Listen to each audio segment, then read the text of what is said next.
You are checking your phone again, not because you have a notification, but because the silence of the room feels like it's waiting for you to fill it. It is a subtle, low-grade pressure, a feeling that if you aren't mentally scanning the horizon or planning the next 3 hours, something invisible will slip through the cracks. You call it staying prepared. You tell yourself you just function better when you stay busy. But some of the things you do to feel calm are actually signs that your mind never feels safe enough to rest. You might notice yourself repeatedly checking messages, mentally rehearsing conversations that haven't happened, or filling every quiet moment with a podcast, a task, or a plan. These aren't just habits. They are a micro-control loop, the mind attempting to stabilize uncertainty by constantly moving. A defensive posture disguised as productivity. The internal monologue usually sounds like a negotiator. If I stay ahead of things, I'll feel calmer. If I can just finish this one list, I can finally relax. But the list never ends, because the list isn't the problem. The problem is the belief that relaxation must be earned through total environmental control. That if you stop monitoring everything, your schedule, your reputation, your future, something important will collapse unnoticed. So you keep the engine running. You stay alert. You aren't simply stressed.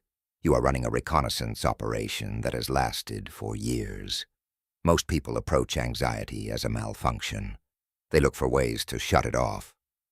But the habits we call stress relief, the deep breathing, the walking, the tidying, often work, not because they fix anything, but because they briefly interrupt a deeper defensive pattern.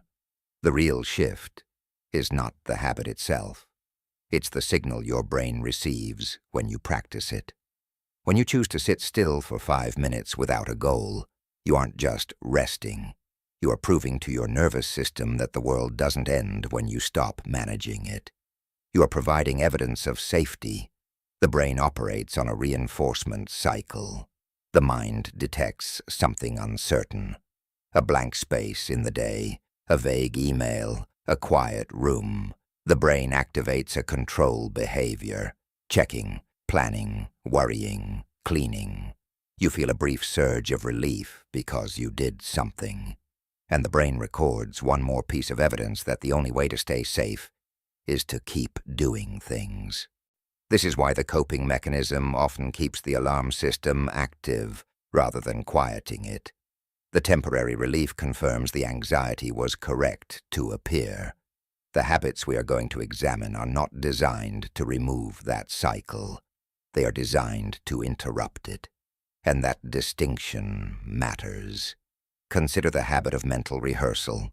You spend 20 minutes imagining how a difficult conversation might go, every possible rebuttal, every outcome. You think you are preparing.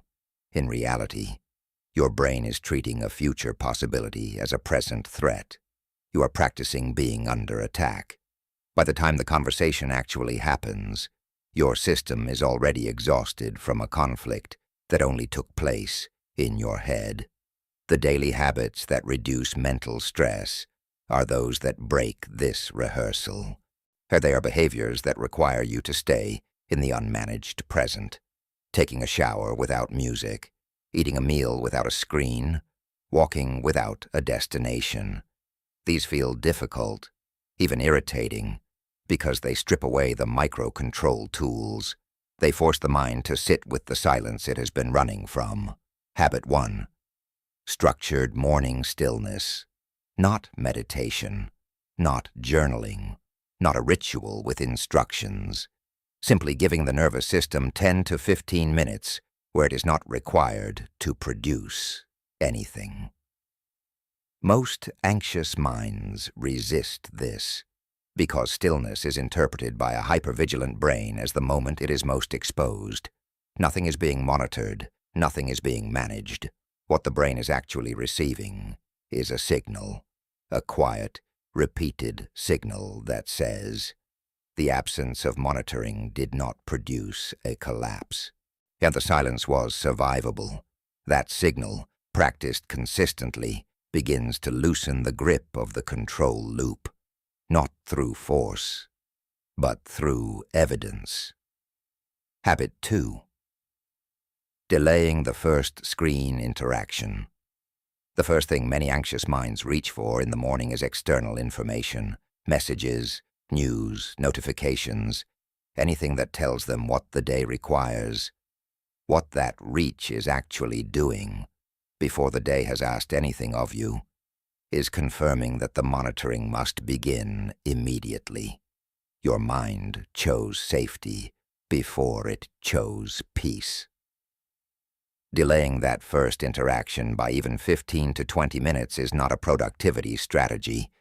It is a demonstration to the nervous system that the world does not require emergency management the moment you open your eyes. Habit 3. 1 deliberate slow action per day. Not slow because there is nothing to do. Slow because slowness is chosen, eating 1 meal without a screen, making coffee and doing nothing else while it brews, walking somewhere without an earbud in. The anxious mind fills these moments automatically because silence feels like exposure, like a gap in the defense. Choosing slowness once per day is a low-frequency interrupt. When you move slowly, physically slowly, you are sending a biological signal. You cannot move slowly if you are being hunted. Therefore, if you are moving slowly, you must be safe. These are not relaxing activities. They are biological overrides. Habit 4. Naming what the body is doing, not labeling emotions, not journaling a feeling. Simply observing the body once per day and naming the physical state. Your shoulders elevated, jaw slightly held, breath shallow. This is information, not instruction. The body has been running a physical version of the anxiety pattern without interruption. Naming what it is doing, without judgment, without the expectation that it should be different, is the first movement towards separating the sensation from the story. Habit 5. Controlled exhale. Breathing. The inhale activates the nervous system. The exhale regulates it. A longer exhale than inhale, 4 seconds in, 6 to 8 seconds out, signals the parasympathetic system directly. When you breathe this way, you are overriding the shallow, gasping breath of someone under threat. This does not remove the anxiety when practiced in a high-alert moment. It demonstrates that the activation can be modified without catastrophe. The body is being told, through its own language, there is no emergency here. Habit 6. Completing one small unfinished task. Background anxiety often attaches itself to incomplete things, not because the incomplete task is urgent, but because the mind uses it as evidence that things are slightly out of control.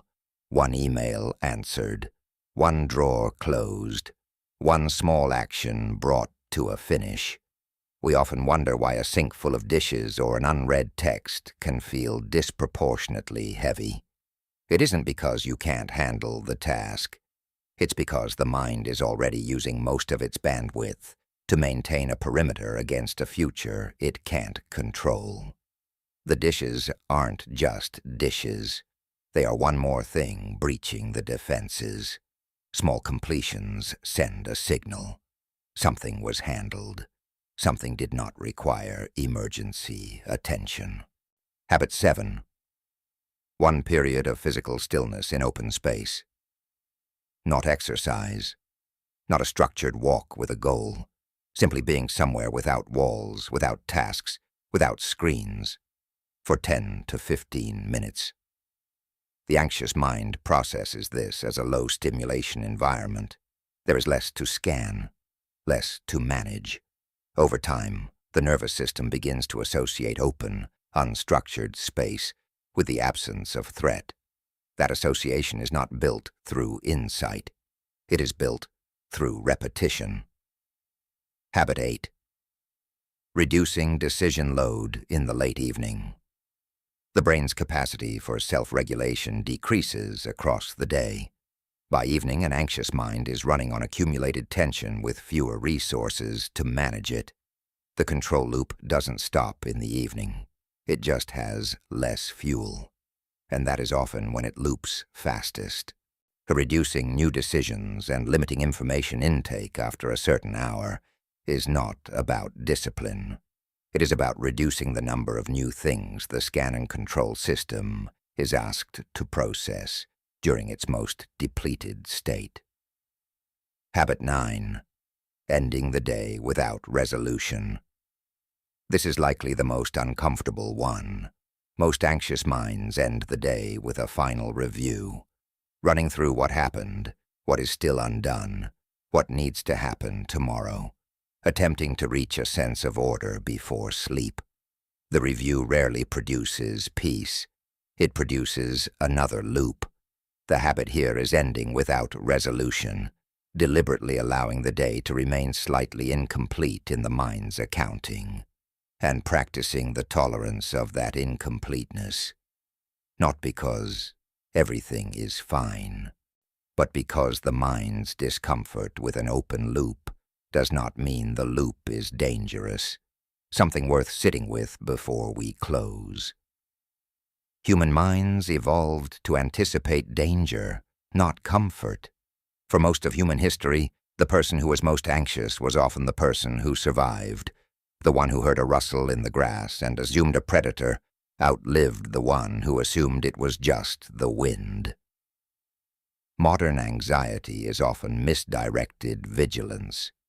We have the same ancient hardware, but the predators have been replaced by deadlines, social expectations, and the infinite what-ifs of a connected world. Your brain is trying to save your life from a calendar invite. This is not a malfunction. It is a very old system running in a very new environment. There is a friction that arises when any of this is attempted. And you may think you are a naturally tense person. You might say, "That's just how I am." But tension is often just the posture of a mind that learned to stay alert. If you have spent years staying busy to avoid feeling anxious, then stillness will feel like a threat. It will feel wrong. There will be an itch to check something, organize something, move something forward. That itch is the defense mechanism trying to return you to the familiar loop. You are not the armor. You are the person underneath it. And what looks like anxiety is often a brain that learned to stay alert longer than the situation now requires. The identity that feels tense, that feels permanently braced, that is not your personality. That is a learned architecture, a protective layer that formed when monitoring felt necessary. Architecture, given enough quiet evidence, can shift. The 9 habits here are not a cure. They are quiet signals, repeated small demonstrations that the silence is survivable, that stillness is not exposure, that the gap between tasks is not a gap in safety. Maybe today the goal isn't to stop being anxious. Maybe the goal is simply to notice when you are trying to control the future, and to stop for 30 seconds. Your mind chose safety before it chose peace. That is not a character flaw. That is a system doing what it learned to do. And you are not failing. You are observing a pattern that was built to protect you. Today, you are safe enough to let it rest.